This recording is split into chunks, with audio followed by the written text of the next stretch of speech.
शादी की पहली रात ही मेरी सास और ननंद ने मेरे पति के बारे में ऐसी बात बताई जिसे सुनकर मेरे रोंगटे खड़े हुए। उन्होंने कहा उन्हें मेरे पति पर शक है। वो कुछ बहुत बड़ी बात छिपा रहा है। वो रात में ज़्यादातर समय बाथरूम में ही रहता है। सुहाग रात को भी वैसा ही हुआ और सुबह जब मैं बाथरूम गई तो मेरे होश उड़ गए। मेरा नाम ज्योति है। आज मैं आपको अपनी कहानी सुनाने वाली हूँ। आज ही मेरी शादी अमर से हुई है। शादी एक अच्छे बड़े घर में हुई है। पैसों की कोई कमी नहीं थी। मैं और मेरे पिता अपने आप को बड़ी खुशकिस्मत मानते थे कि हमें ऐसा घर मिला है। सभी रिश्तेदार भी कह रहे थे ज्योति के तो भाग खुल गए, किस्मत वाली है। हम लोग उनके मुकाबले कुछ भी नहीं हैं। पिताजी के पुराने परिचित होने की वजह से मेरी शादी उस घर में हो गई। शादी के बाद मैं पहली बार उस घर में गई। घर में जाते ही मुझे पता चला कि वो लोग कितने बड़े हैं। घर बहुत बड़ा था। पहली बार था जब मैं उनका घर मैंने देखा था। सब कुछ बहुत अच्छा था। सुहाग रात का समय आ गया, लेकिन उसके पहले मेरी सास और ननंद मुझे अकेले में ले गई। मेरी समझ नहीं आया। मुझे लगा कुछ बात करनी होगी। उनके चेहरे उतरे हुए और डरे हुए थे, जैसे कि कोई बात वो मुझसे करना चाहते हों। मैंने उन्हें पूछा, क्या हुआ? आप दोनों इतने डरे हुए क्यों हो? मेरी सास बोली, बेटा हम तुम्हें कुछ बताना चाहते हैं, लेकिन तुम ये सुनकर हिम्मत रखना।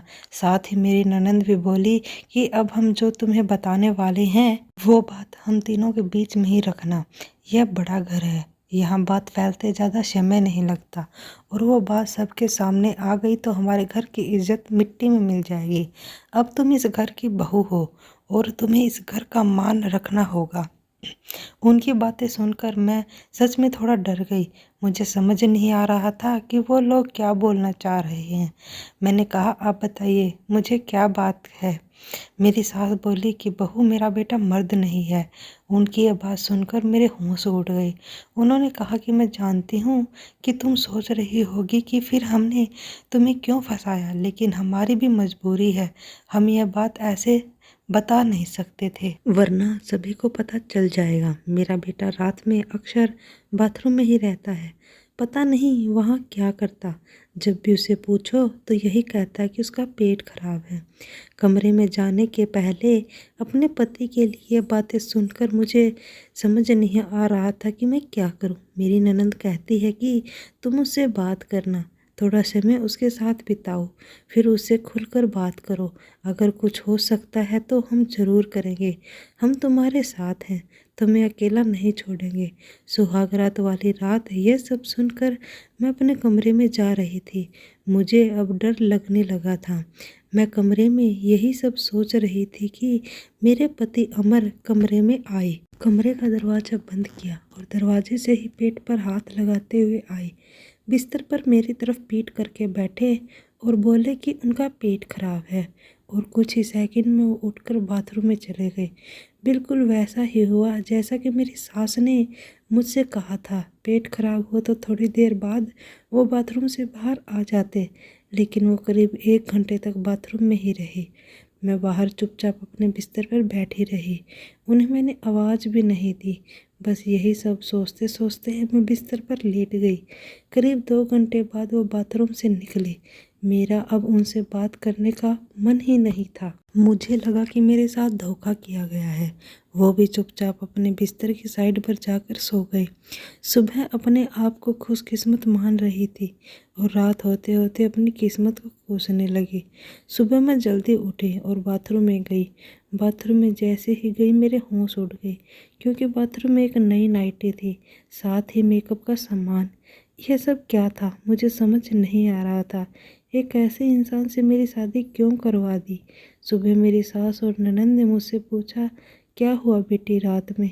मैंने कहा, वही जो आपने बताया था। यह कहकर मैं रोने लगी।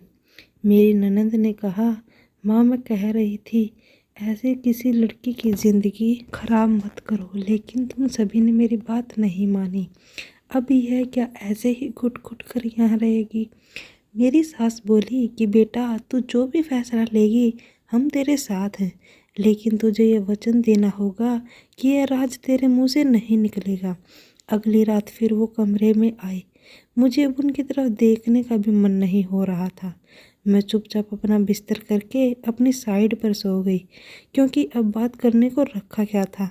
उन्होंने भी अभी तक कुछ बात नहीं की। उसकी वजह भी मैं जानती थी। थोड़ी देर वो बिस्तर पर बैठे रहे और फिर उठकर वो बाथरूम में चले गए। मैं समझ गई थी कि वो क्या करने गए हैं। थोड़ी देर बाद बाथरूम से चीज़ें गिरने की आवाज़ आने लगी, कुछ टूटने की। थोड़ी देर बाद आवाज़ रुकी और इस बार वो जल्दी ही बाथरूम से बाहर आ गई, आकर बिस्तर पर सो गई। हमारे बीच कोई बात नहीं हो रही थी। मैं तो यह सोच रही थी कि मैं क्या करूं। यही सब सोचते सोचते नींद आ गई। सुबह जल्दी उठी और फिर मैं बाथरूम में गई, लेकिन इस बार बाथरूम में मैं जब गई तो सब कुछ बिखरा हुआ था। नई नाइटी को फाड़ दिया था, मेकअप का सामान बिखरा हुआ था। बाथरूम में कचरे के एक कागज भी थे जिस पर लिखा था, टू माँ ब्यूटीफुल वाइफ। मेरे मन में अब शक आया कि ये सामान और कपड़े कहीं मेरे लिए तो इन्होंने नहीं रखे। लेकिन फिर मैंने सोचा कि मेरी सास और ननंद मुझसे झूठ क्यों बोलेंगी। अभी मैंने उनसे कुछ बात नहीं की।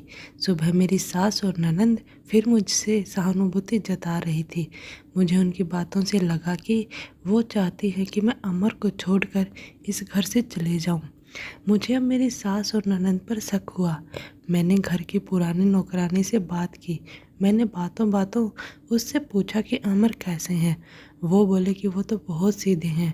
उनकी माँ और बहन तो चाहती थी कि उनकी शादी उनकी बहन के पति के रिश्तेदार से हो।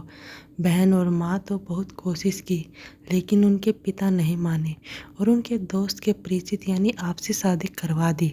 वो दोनों तो आपकी शादी के खिलाफ थे। कई दिनों तक घर में विवाद भी होता था, लेकिन तुम्हारे पति अमर ने कहा कि पापा जो बोले वही करते हैं।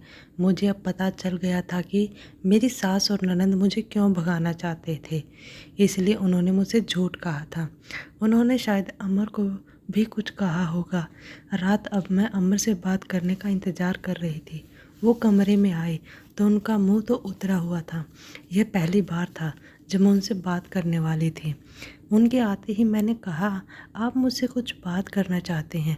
वो बोले, अब बात करने को रखा क्या है। पापा का विश्वास था कि वो घर अच्छा है, इसलिए मैंने माँ और बहन की ना सुनकर तुमसे शादी की और तुमने सच छिपाया। मैंने बोला, क्या सच? सच कि तुम मुझसे शादी नहीं करना चाहती थी। तुम्हारी ज़िंदगी में अभी भी कोई और है। यह बात तुमने ही तो माँ को बताई थी। घर की इज्जत और पापा के कारण मैं चुप हूँ, कुछ कदम नहीं उठा रहा। और मैंने भी देख लिया, सुहागरात रात ज़िंदगी में बहुत स्पेशल होती है, लेकिन मेरे बाथरूम में 2 घंटे रहने पर भी तुम्हें फ़र्क नहीं पड़ा।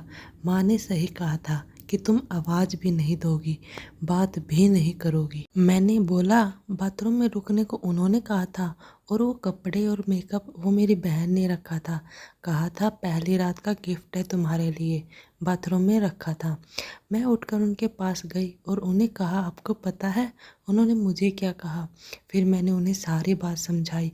कहा कि वो चाहते थे हम दोनों में गलतफहमी हो और हम अलग हो जाएं, ताकि वो जो चाहते हैं वो पूरा हो जाए। उन्हें गुस्सा आया, लेकिन मैंने कहा कि नहीं, अब हम इस बात को यहीं ख़त्म करेंगे और किसी को कुछ नहीं कहेंगे। उस रात मेरी सारी परेशानी और गलतफहमी दूर हो गई। वो थी मेरी सही मायने में सुहागरात। अगली सुबह मेरी सास और ननंद ने मुझसे पूछा कि मेरा क्या फ़ैसला है, मैं क्या करने वाली हूँ। मैंने कहा कि मैं आप दोनों को माफ़ करके एक नई शुरुआत करना चाहती हूँ। आपको मुझसे कोई शिकायत नहीं होगी। मैं एक बहुत अच्छी बहू बनकर दिखाऊंगी। मेरे चेहरे पर मुस्कान देखकर उनके चेहरे उतर गए। ननंद तो उसी दिन अपने घर चली गई।